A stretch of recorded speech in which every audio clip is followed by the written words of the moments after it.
The Galactic Council Chamber, where the supreme powers of the Milky Way civilizations gathered, was a vibrant tapestry of cosmic diversity.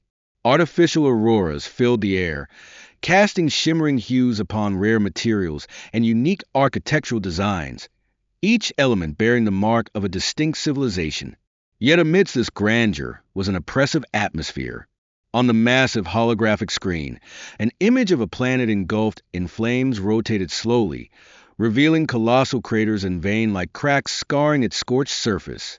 This was the haunting aftermath of the Zarok destroyer army of force that had spread terror across the galaxy. Zarok, the Thorax representative, was the first to break the silence. With a massive buffalo-like frame armored in natural plating, he roared, his voice booming like thunder. "We cannot endure another cycle like this. Every system they touch turns to ash, and here we are, bickering like fools." He slammed his massive fist onto the stone table before him, leaving small cracks in its surface. Zarok's outburst was not mere theatrics. It was the frustration of someone who had watched the Council's indecision allow catastrophe after catastrophe to unfold. Each obliterated planetary system stood as a stark indictment of their collective failure. Across from him, Erev the Valder representative rose with calculated elegance. His slender frame and translucent wings, faintly glowing, were a stark contrast to Zarok's brute strength.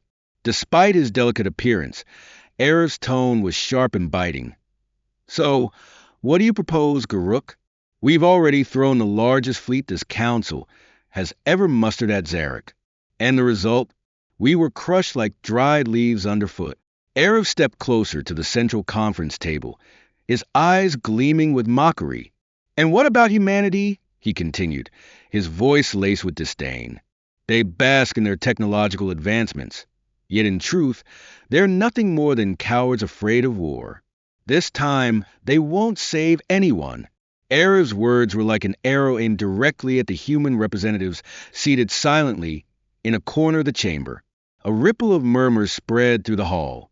Representatives from the silvery-skinned ferret to the lava-scaled Thura nodded in agreement. Contempt for humanity flared like wildfire in a dry forest.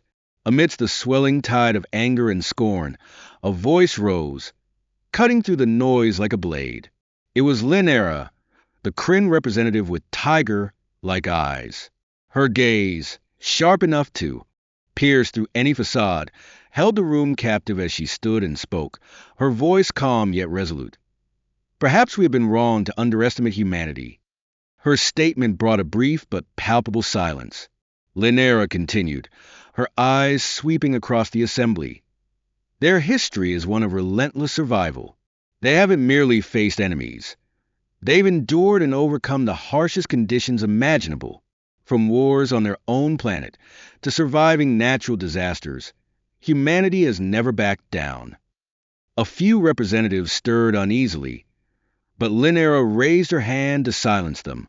"I am not saying they are perfect, but it is precisely their imperfection that drives them to adapt. And if the need arises, they won't just fight, they'll find a way to prevail." Her gaze shifted to Zarok and Erev, who remained quiet but attentive. "We cannot face Zarok alone. We need the unity of all species, and that includes humanity.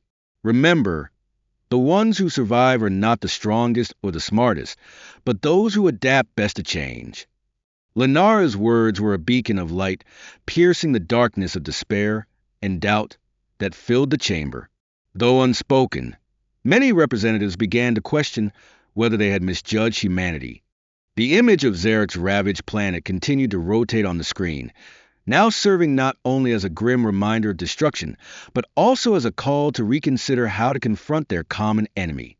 The entire chamber sank into tense silence, as if every representative was locked in a battle with their own thoughts. Zarok sat down, his fists clenched tightly, as though trying to crush the weight of his frustration. Erev regarded Linera with a mix of surprise and irritation, but said nothing further. The atmosphere hung in limbo, unresolved. The divisions within the Galactic Council remained, but somewhere amidst the fractured consensus, a faint glimmer of hope began to emerge. The galaxy's diplomatic ships, with their sleek designs and technology far beyond human understanding, hovered above Earth's clear blue skies before gently landing on the landing pads at the United Nations headquarters in New York. The light reflecting off their polished exteriors created a mesmerizing spectacle, drawing the attention of millions of eyes from across the globe. In the large conference room, Elena Vieira, Earth's ambassador, stood tall before the long negotiation table. She was a woman of commanding presence, her dark hair neatly tied back and her sharp eyes seemed to pierce through anyone who met her gaze. Years of leadership in global crises had shaped Elena into a diplomat who was not only intelligent, but also courageous, unyielding under any pressure. On the opposite side of the table sat the Galaxy representatives in a long line. Erev, from the Valder species, led the delegation. His slender figure and translucent wings shimmered, but today he appeared more somber. His cold, steely gaze met Elena's unwavering eyes. "We've come because we have no other choice," Erev spoke, his voice still icy, tinged with a hint of arrogance. Elena tilted her head slightly, her lips curling into a subtle, knowing smile. "How interesting. I've heard many stories about the disdain the Galactic Council has for us humans. Yet here you are, seeking help from those you once deemed weak." Her words struck at the heart of Erev's pride and that of his delegation. Some representatives frowned, while others turned away, trying to hide their discomfort. Erev took a deep breath, as if trying to hold on to the last shred of his dignity. Life in the galaxy stands on the brink of extinction. The Zarok army has proven that no one, not even the most powerful civilizations in the Council, can stand against them. Humans may not be the ideal choice, but you have something we need. Elena raised an eyebrow, her voice sharp. "And what's that?" "The military technology you once mocked? The war history you called barbaric?"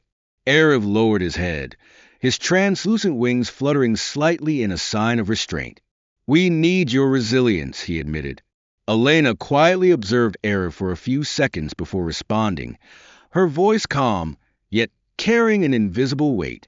"Resilience is something we were forced to learn from our own mistakes. But don't mistake us, we don't glorify war. Humanity doesn't seek conflict. However, when we're forced to fight, we have no equal." Her words hung in the air like a declaration, heavy with resolve. The room fell silent. The Galaxy representative said nothing more. The next day, a convoy of Galaxy transport ships was escorted to a secret military base in the Nevada desert. It was a vast complex, with low concrete buildings and an extensive runway stretching into the horizon. The sun blazed fiercely overhead, but the soldiers here remained unmoved. Each unit moved in precise formation, their footsteps pounding the earth like a symbol of unshakable unity. Captain Ryan Hale, commanding officer of the United States Marine Corps, stood waiting outside a large hangar. He was a tall, imposing man, his cold blue eyes like steel. As the Galaxy delegation disembarked from their ship, Ryan stood rigid, offering no display of emotion. Elena introduced, "This is Captain Ryan Hale, who will lead humanity's forces in the Alliance." Ryan raised his hand in a military salute, but his gaze swept over each member of the Galaxy delegation with unmistakable caution. "Welcome to the base. This is where we prepare for war, not a place for debate or doubts. If you want to win, be ready to work as a team." Ryan's words made Erev uneasy, but he did not oppose. Instead, he simply nodded in acknowledgement. Inside the hangar, Ryan introduced the soldiers. Each one was a seasoned fighter, having undergone the most rigorous training. A young soldier, brimming with confidence, stepped forward. "I'm Sergeant Mason, close combat and heavy weapon specialist. Let me handle the demolition." Another soldier, sporting high-tech glasses, smiled faintly. "Name's Claire, network warfare expert. If you have any systems that need protection from Zarok's attacks, I'll make them impregnable." Ryan turned to Erev and the others. "They're not machines, nor are they warriors born to kill. But they're the ones who will fight for survival. That's something no advanced technology can replace. The Galaxy delegation fell silent. Though unspoken, each of them sensed something. Perhaps humanity was not just a last resort choice, but their final hope. The sky of Carnos IV burned red from smoke and the flashing lights of continuous bombardment. This planet, once a bustling trade hub in the galaxy, was now nothing but a pile of ashes. The city lay in ruins, towering buildings reduced to charred steel frames. The ground shook from the roars of the bloodthirsty Zarok army, drowning out the desperate screams of the remaining survivors.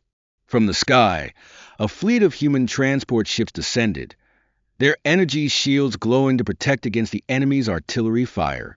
The ship doors opened and the United States Marines charged into the battlefield. Their advanced battle armor, equipped with cutting-edge technology, gleamed in the darkness. Each soldier moved as part of a perfectly lubricated machine, executing each move with absolute precision. Ryan Hale led the charge, his determined gaze and plasma rifle glowing in his hands.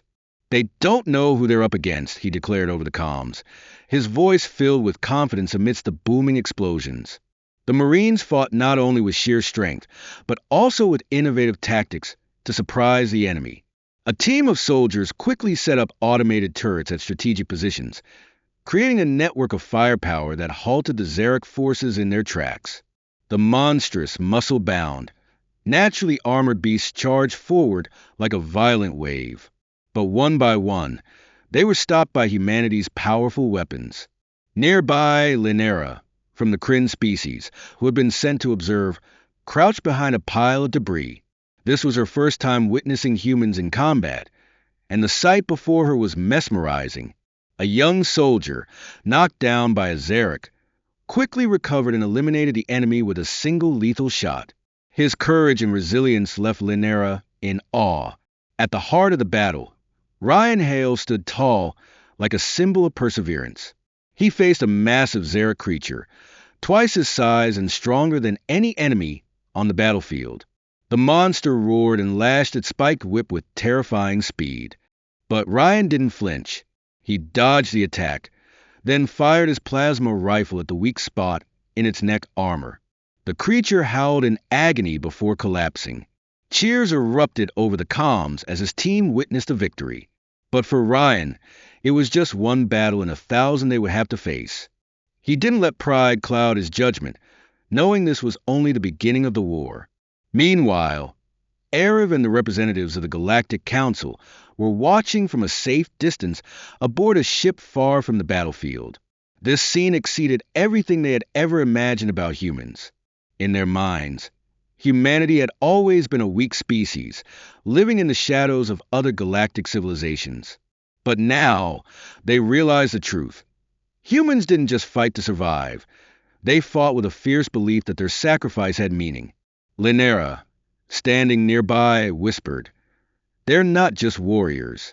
They're protectors." Her words caused Arif to fall silent. He had once mocked humanity, viewing them as small and arrogant beings.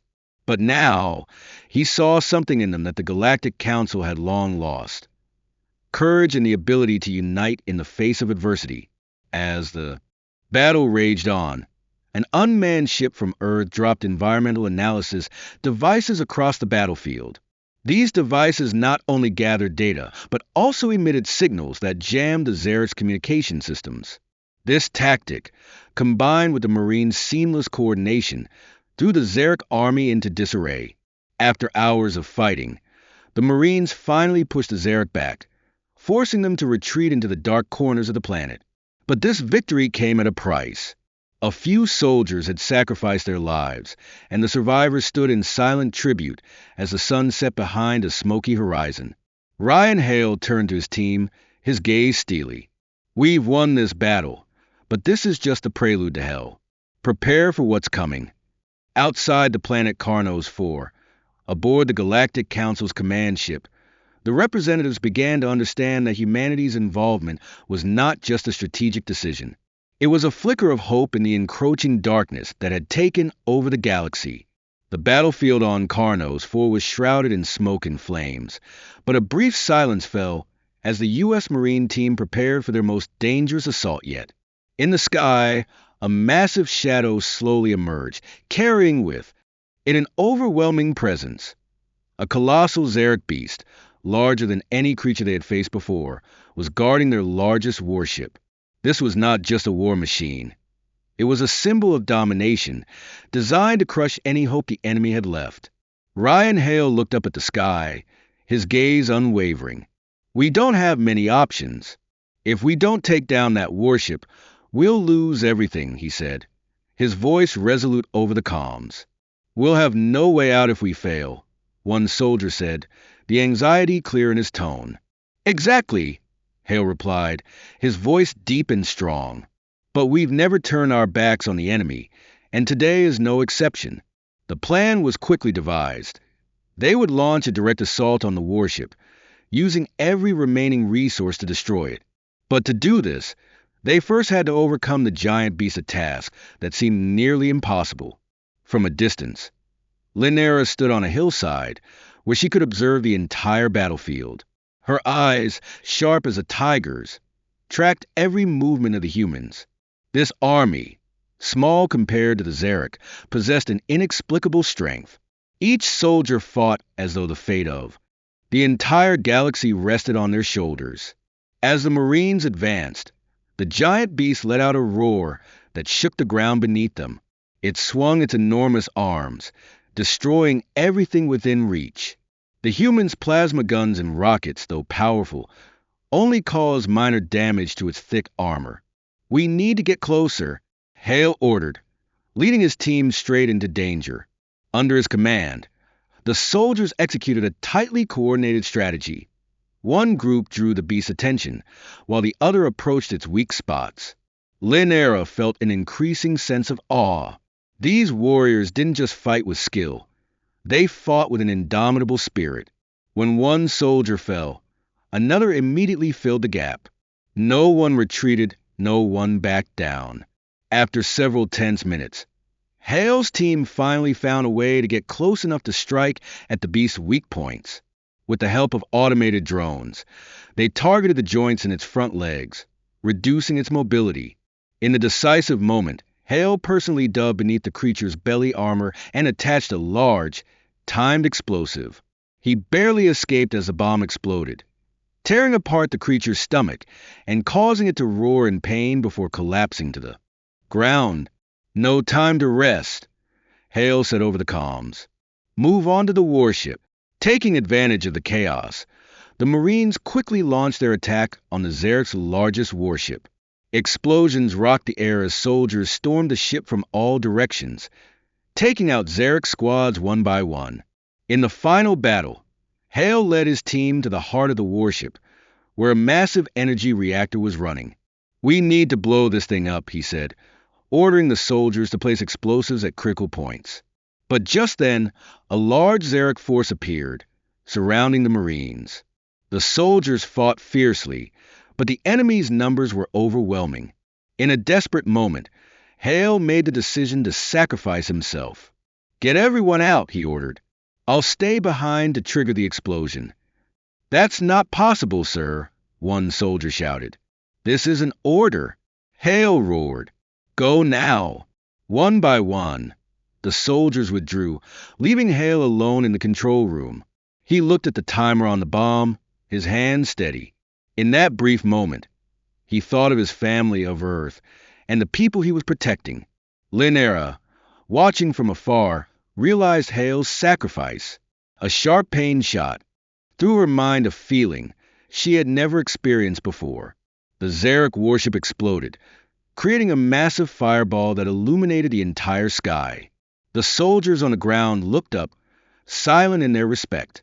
They had lost a commander, but they had won a victory. Linnera approached the soldiers, her eyes filled with understanding. "What did he sacrifice for?" she asked. A soldier, his voice hoarse, answered, "Hale fought not for himself. He fought for those who couldn't protect themselves." Those words made Linnera realize a profound truth. Humanity didn't just fight for survival. They fought with hope and love for the things they held dear. In that moment, She understood that their true strength didn't lie in their technology or weapons, but in their hearts. The victory at Carnos IV had completely shifted the balance of power in the galaxy. As the news spread across the star systems, both praise and astonishment echoed in the farthest corners of the universe. Humanity, once despised and doubted, had now become a symbol of resilience and determination. In the Galactic Council chamber, which had once been filled with division and disdain, a solemn atmosphere now prevailed. Representatives from over 60 species gathered beneath the glittering dome, and this time, the chaos of shouting and arguments gave way to respectful silence. On a large screen, footage of the battle at Carnos IV was replayed. The human marine team, led by Ryan Hale, had shattered the invincibility of the Zarok. Solar, the head of the council, was a being with a body as radiant as a nebula, with each movement creating shimmering lights. He stood up, his eyes like black holes, delving into the minds of everyone present. "We were wrong," he declared, his voice resonating through the vast room. "Honored representatives, humanity is not the cowardly race we once believed them to be. They do not only fight for themselves, but they are willing to sacrifice everything to protect what they believe in." Zarok, the representative of the Thorax species, who had once loudly criticized humanity, now bowed his head. "We owe them an apology. Without them, we wouldn't be here today." Ariv, the representative of the Valder species, who had once mocked humanity's arrogance, could now barely hide her admiration. "I witnessed Ryan Hale's sacrifice," she said, her voice choking.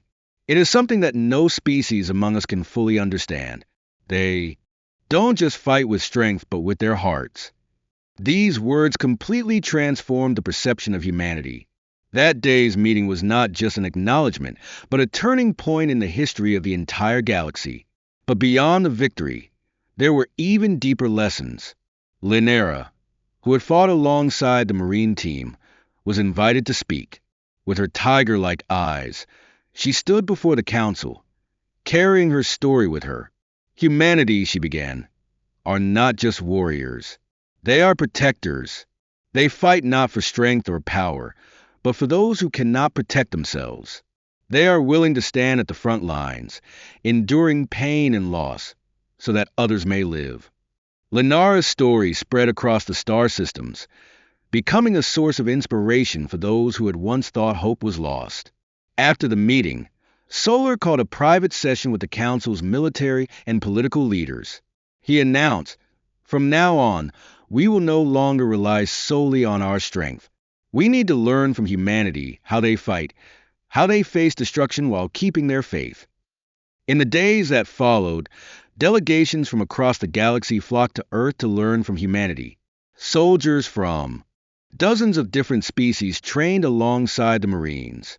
In the camps on Earth, an unprecedented diversity in the galaxy's history began to form.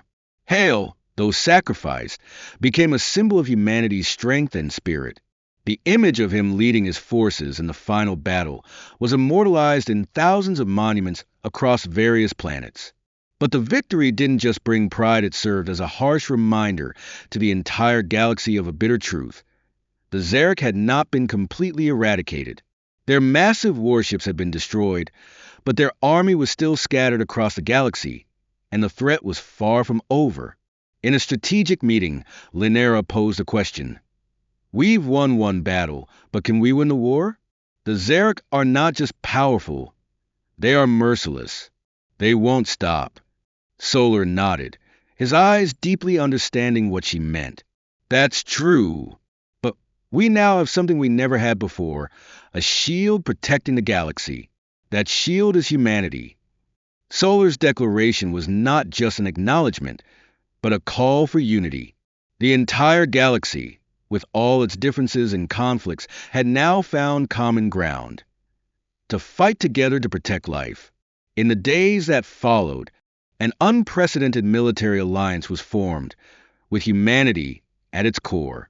Advanced technologies from other species were combined with humanity's fighting skills and strategies, creating a force that even the Zarok would fear. Hope had now become a flickering light. but one stronger than any flame that had ever been lit. The galaxy had changed forever, and it all began with the strength of a small yet resilient species: humanity.